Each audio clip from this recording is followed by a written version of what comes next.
एक ऐसी अदाकारा जिसने बाल कलाकार की हैसियत से अपना फिल्मी सफर शुरू किया और फिर लीड एक्ट्रेस और कैरेक्टर रोल्स में खूब नाम कमाया।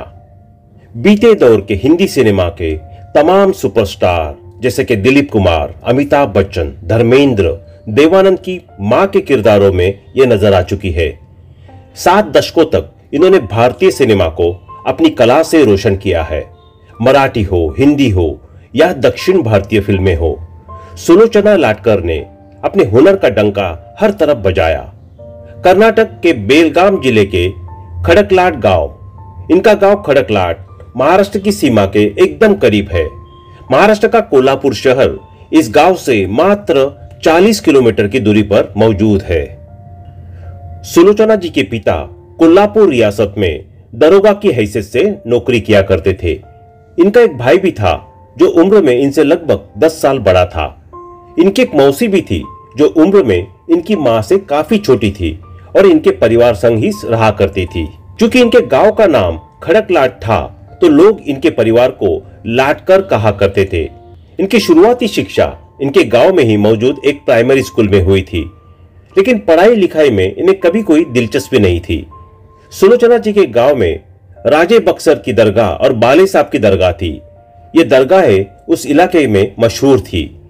इन दरगाहों पर उस साल उर्स का आयोजन होता था और इस दौरान गांव में एक मेला भी लगता था। उस मेले में तमाशा होता था, नाटक किए जाते थे और फिल्मों के शोज भी दिखाए जाते थे। नन्ही सुलोचना लाटकर हमेशा सबसे आगे बैठकर ये सभी प्रोग्राम्स देखा करती थी। छोटी उम्र से ही फिल्मों के प्रति इनके मन में काफी उत्सुकता पैदा होने लगी थी।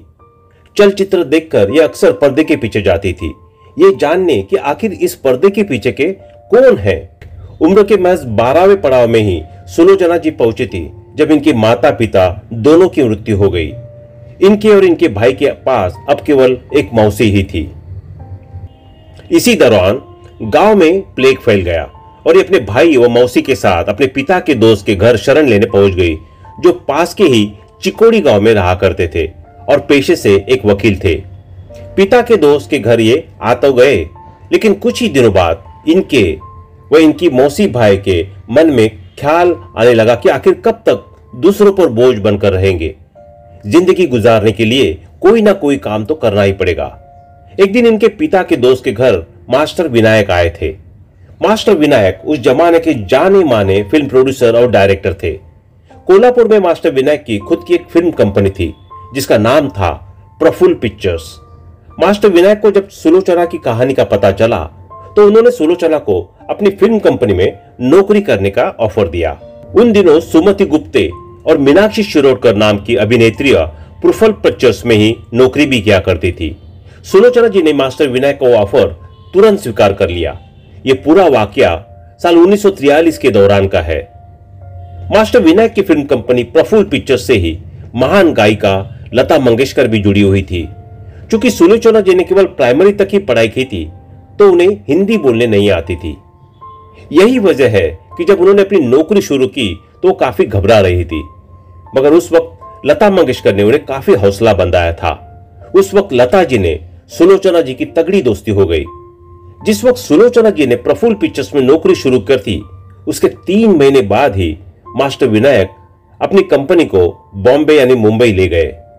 बॉम्बे का नाम सुनते ही सुलोचना घबरा गई और उन्होंने बॉम्बे जाने से साफ इनकार कर दिया और प्रफुल्ल पिक्चर्स की अपनी नौकरी छोड़ दी।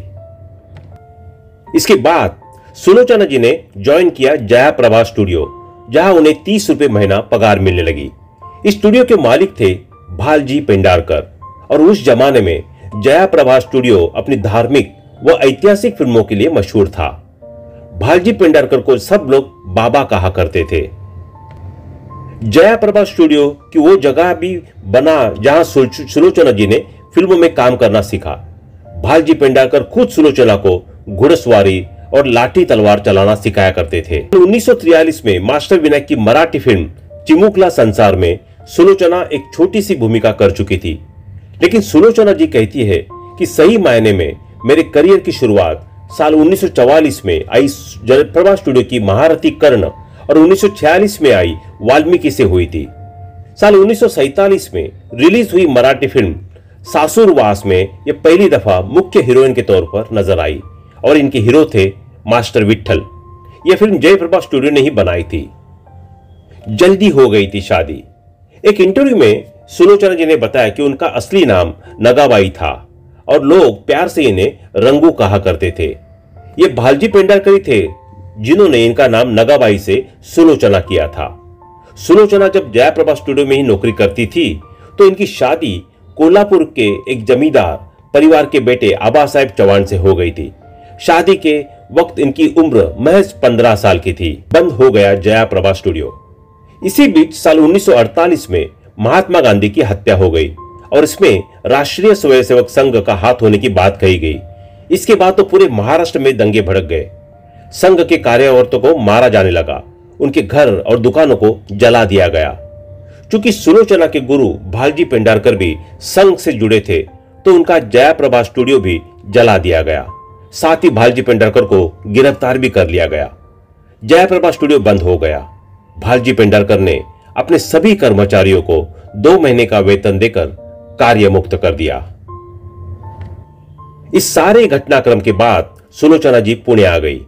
इत्तेफाक से यहां मंगल पिक्चर्स फिल्म कंपनी की फिल्म जीवाचा सखा में सुलोचना जी को मुख्य हीरोइन के तौर पर काम मिल गया।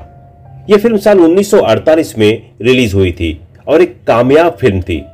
इस फिल्म की कामयाबी के बाद सुलोचना मराठी फिल्म इंडस्ट्री में जम गई। उनके पास काम की कोई कमी ना रह गई। पहली हिंदी फिल्म से ही कर दिया कमाल। साल 1952 में इनकी एक और मराठी फिल्म आई जिसका नाम था स्त्री जन्म तुझी कहानी। यह फिल्म जबरदस्त हिट साबित हुई। यह फिल्म रंजीत मूवीटोन के मालिक सरदार चंदू शाह को काफी पसंद आई थी। उन्होंने इस फिल्म का हिंदी रीमेक बनाने का फैसला कर लिया। हिंदी में इस फिल्म को नाम दिया गया औरत तेरी यही कहानी। चंदू शाह ने सुलोचना जी को ही इस फिल्म में साइन कर लिया। इस फिल्म को साइन करने के कारण साल 1953 में सुलोचना जी पुणे छोड़कर मुंबई आ गई। यह फिल्म साल 1954 में रिलीज हुई और इस फिल्म में सुलोचना जी के हीरो थे भारत भूषण। अपनी पहली ही हिंदी फिल्म से सुलोचना जी हिंदी बेल्ट में काफी मशहूर हो गई, लेकिन इसके बाद इनकी कई हिंदी फिल्में नहीं चल पाई। 1954 में आई महात्मा कबीर, 1956 में आई सजनी और 1960 में आई मुक्ति नाम की इनकी फिल्म फ्लॉप हो गई। हालांकि साल 1956 में ही सती अनुसया नाम की इनकी एक फिल्म बहुत बड़ी हिट रही थी और इस फिल्म की कामयाबी ने सुलोचना जी को हिंदी धार्मिक फिल्मों का स्टार बना दिया। लेकिन इस स्टारडम का एक नुकसान उन्हें यह उठाना पड़ा कि धार्मिक फिल्मों के अलावा और दूसरी फिल्मों में इन्हें काम मिलना बंद हो गया। हालांकि 1957 की फिल्म अब दिल्ली दूर नहीं जरूर एक अपवाद है। अब दिल्ली दूर नहीं हिट रही थी और इस फिल्म का गीत ये चमन हमारा है सुलोचना जी पर ही फिल्माया गया था। इस गीत में इनके साथ मास्टर रोमी भी थे। लेकिन इसके बाद फिर कभी किसी सामाजिक हिंदी फिल्म में मुख्य नायिका के तौर पर सुलोचना जी को कामयाबी नहीं मिली। 7 दशक लंबे अपने फिल्मी करियर ने सुलोचना जी में लगभग 500 फिल्मों में काम किया था। इन्होंने 150 से भी ज्यादा मराठी फिल्मों, 250 से भी ज्यादा हिंदी फिल्मों व कुछ दक्षिण भारतीय फिल्मों में भी एक्टिंग की थी। वक्त के साथ उम्र बढ़ी और सुलोचना जी ने खुद को फिल्मों से दूर करना शुरू कर दिया। साल 1986 में आई फिल्म खून भरी मांग में ये शत्रुघ्न सिन्हा की मां के रोल में नजर आई थी।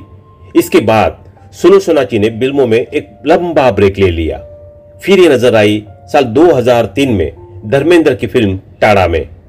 कहा जाता है कि साल 2007 में आई फिल्म परीक्षा में सुलोचना लाटकर जी ने काम किया था और यही इनकी आखिरी फिल्म भी थी।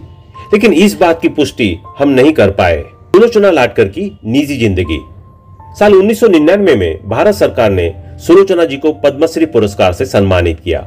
इसके बाद साल 2004 में फिल्म फेयर ने भी इन्हें लाइफ टाइम अचीवमेंट अवार्ड दिया था।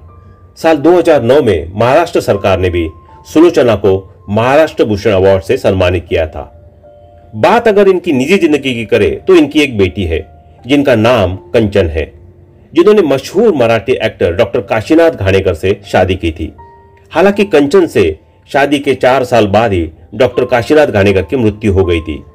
इनकी एक नाती भी है जिसका नाम है रश्मि।